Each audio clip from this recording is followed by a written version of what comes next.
Good afternoon and happy Pie Day. Today we're going to read 2 stories about pie. Amelia Bedelia's first apple pie and how to make a cherry pie and see the USA. We'll start with Amelia Bedelia.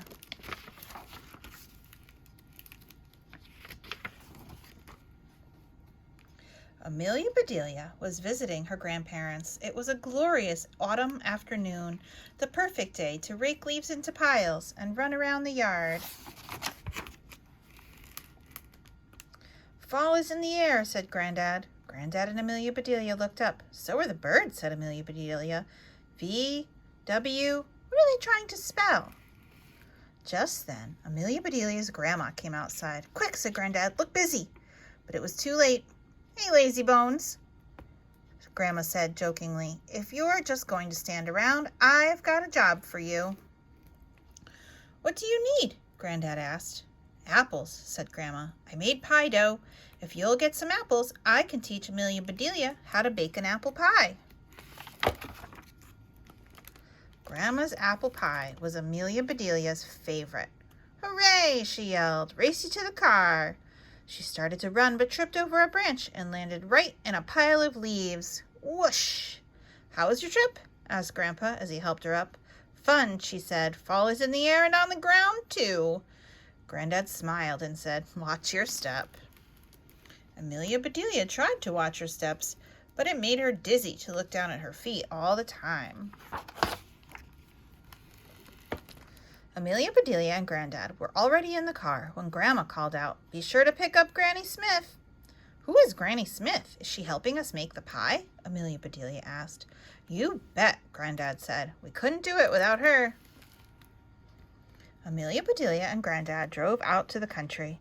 Your supermarket is far away, said Amelia Bedelia. We aren't going to the supermarket, said Granddad. We'll get our apples at the farmer's market. What? Asked Amelia Bedelia. Do we need to buy a farmer? No, said Granddad, laughing. Their apples are much fresher. Apples are good for me, right? Said Amelia Bedelia. Oh, yes, said Granddad. An apple a day keeps the doctor away. They're good for your teeth, too. Folks call them nature's toothbrush. Hey, Granddad, said Amelia Bedelia. If I eat an apple a day, I won't have to go to the doctor or the dentist ever again. Granddad smiled. I wish it worked that way, Pumpkin, he said. Granddad picked up a bright green apple, polished it on his jacket, and tossed it to Amelia Bedelia. Nice catch, he said. Meet Granny Smith. Amelia Bedelia took a loud, crunchy bite. Granny is yummy, she said. Bushel baskets overflowed with red, yellow, orange, pink, and green apples. Some apples wore stripes or spots or splotches. The colors reminded Amelia Bedelia of autumn. While Granddad chose apples to buy, Amelia Bedelia read the names out loud. One kind was called Delicious, but they all looked tasty to her. What's your favorite kind of banana? Banana. An apple. I was looking at this one called Winter Banana. That's why I said that. Silly. When they got home, Grandma went right to work, coring and peeling the apples. Amelia Bedelia measured the peels to see which one was the longest. Grandma cut each apple into 2 pieces, then into 4 pieces, then into 8 pieces. Finally, she sprinkled sugar and cinnamon on the slices. She can stop right there. That sounds fantastic. Next, Grandma pulled out all her pie pans, hunting for just the right one. Amelia Bedelia found a tiny pan. Is this a toy? She asked. No, said Grandma. That's a real pie pan, just really small. And here's the one I want. Now please get me a little flour, Sugar Plum. Amelia Bedelia spied a small flower on the windowsill, and she picked it. Here you go, Grandma, she said. Thanks, sweetie, said Grandma. Then she showed Amelia Bedelia where she kept the flour she used for baking. Grandma rolled out the dough. It got flatter and thinner. It got rounder and bigger. Grandma said, Careful, watch your fingers. Amelia Bedelia took her hands off the table. She watched her fingers very carefully. They looked pretty boring. She wondered why she had to do this to make an apple pie. Now we need a sprinkle of flour, said Grandma. Amelia Bedelia reached into the sack of flour, grabbed a handful, and sprinkled it all over their heads. Grandma laughed. Not on us, she said, on the dough. Amelia Bedelia sprinkled some on the dough too. At last, said Grandma, we're ready to put this pie together. And that's exactly what Grandma and Amelia Bedelia did. Then Grandma popped the pie into the oven, set the timer, and started to clean up the kitchen. That's when Amelia Bedelia had an idea. She took the leftover dough and rolled out 2 small circles. She put one in the little pie pan, filled it with the extra apples, then plopped the other circle on top. Then she crimped the edge all around. A smidgen of dough was left, so she made a little flower, a tiny daisy, to decorate the top.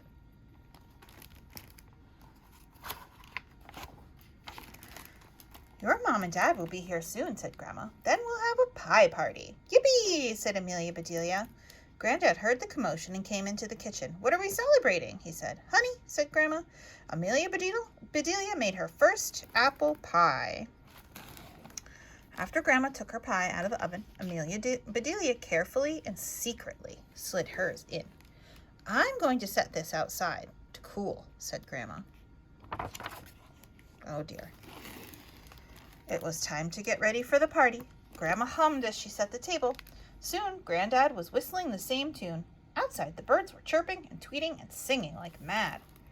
Listen, said Amelia Bedelia, it sounds like the birds are having a party too. My pie! Exclaimed Grandma. They all ran outside. The pie was covered with birds. Scram, hollered Grandma. Shoo, shoo, chirp, chirp, chirp, chirp, chirp. Amelia Bedelia took off her shoe and handed it to Grandma, but it was too late. Our pie, said Amelia Bedelia. Gone, said Grandma. Just then, Amelia Bedelia's parents arrived. Amelia Bedelia's dad stared at the empty pie pan. Gee, he said, couldn't you wait for us? The birds ate our pie, said Amelia Bedelia. What birds? Asked her mom. I think they were swallows, said Granddad. They sure were, said Amelia Bedelia. They swallowed the whole thing. Well, sweetheart, said Amelia Bedelia's mother, let's imagine how good it would have tasted while we eat our ice cream.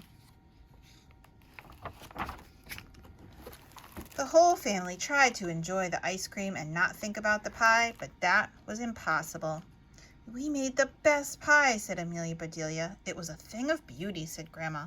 It would have been delicious, said Granddad. It was a perfect pie, said Amelia Bedelia. Her lower lip trembled. She let out a sob. You know, said Amelia Bedelia's father, just hearing you talk about that pie makes me think I can smell a fresh baked pie coming out of the oven. My pie! Exclaimed Amelia Bedelia. They raced to the kitchen. Grandma took the tiny pie out of the oven and set it on the table. There it was, bubbling hot and baked to perfection. They all gathered around and gazed at it as though it were a brand new baby. It is, it's a baby pie. It's absolutely perfect, said Amelia Bedelia's mother. Just like Grandma's, said Granddad. Only smaller, said Amelia Bedelia. And you made it all by yourself, said Grandma.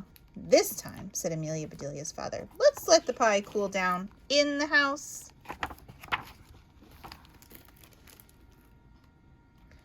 But no one could wait. Grandma cut tiny pieces for everyone. She took one bite and declared, "This is the best apple pie I have ever tasted." Amelia Bedelia's smile was so big that it was hard for her to eat. "Thank you, Grandma," she said, "and thank you, Granny." "Granny who?" said Amelia Bedelia's mother. "Granny Smith," said Amelia Bedelia. "She made all of our apples in the first place." The end. All right, now how to make a cherry pie and see the U.S.A. There it is, U.S.A. In the mood for a cherry pie? Let's get started. First, mix flour and salt in a bowl. What? No bowl? You will definitely need a bowl. Also a pie pan, a rolling pin, a measuring cup, a pastry slab, a set of spoons, and some pot holders, which you can get at the cook shop. But if the cook shop happens to be closed, go to New York and hail a taxi. Ask the driver to drop you off at the corner of Pennsylvania and Ohio. Then find the closest coal mine. Coal is used to make steel, and you need steel to make your pie pan. Take the trolley deep underground and fill a bucket to the brim. Don't forget your hard hat and your flashlight. Next, ride a riverboat down the Mississippi. It takes as long to sail as it takes to spell it. If the boat docks in Louisiana at lunchtime, eat a bowl of gumbo. Then go to a cotton farm and pick an armful of cotton for your pot holders. Catch an express bus to New Mexico. If the bus stops at the northwest corner of the state, take the opportunity to be at 4 places at once. That was fun. Now, get back to work. Your task is to find some clay. A good place to look is down. You're probably standing on it. Dig up enough clay to make a mixing bowl. Look out for cactus needles. Board a train to Washington, the only state name for a president, the only president rumored to have a set of wooden teeth. Speaking of wood, go to the forest and find a nice branch. Saw off a piece the size of a rolling pin. And then... Attention! We interrupt this book to report that you have won an all-expenses-paid trip to Hawaii. Your ship will leave today from California. Hurry! Aloha! This is great news because you need sand and Hawaii has plenty of it. Glass is made from sand and you need glass to make your measuring cup. Fill a pail with sand. Watch out for falling coconuts.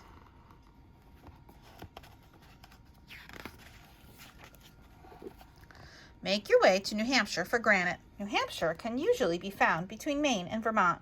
Granite can usually be found on the sides of steep mountains. Rappel down the side of the mountain and chisel a chunk of granite for your pastry slab. Next stop, Texas. To get to Texas, follow the coastline south. When you hit Florida, turn right, then go straight until you run into a longhorn steer. Ask the steer directions to an oil field. Plastic is made from oil, and you'll need about a quart to make your spoons. Tip your hat to the oil workers, then head to the airport. Board a plane flying north. When you're over South Dakota, don't forget to wave to the presidents. Then chill out in Alaska, just because it's there. After you've seen the scenery, hurry home. Now all you have to do is process the coal, mix with iron, and roll into flat sheets. Form the sheets into a pie pan. Spin the cotton into thread, weave the thread into cloth, cut and stitch the cloth into pot holders. Carve the wood into a rolling pin, then sand and seal. Shape the clay into a bowl, paint with glaze, then fire. Process the oil and pour into spoon-shaped molds. Cut the granite into a square pastry slab, then smooth and polish. Melt the sand until it liquefies, then pour into a measuring cup mold. Next, use your bowl, spoons, rolling pin, measuring cup, pie pan, pastry slab, and pot holders. Mix the ingredients and bake the pie. When the pie has cooled, cut into slices with a pie server. If you don't have a pie server, you can get one at the cook shop.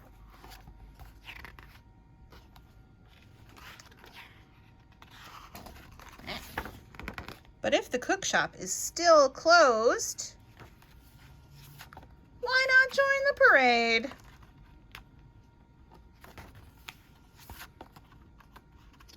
The end. Thank you for joining us for Pie Stories on Pie Day. We hope you have some pie to enjoy, and we hope you enjoyed our stories. See you later.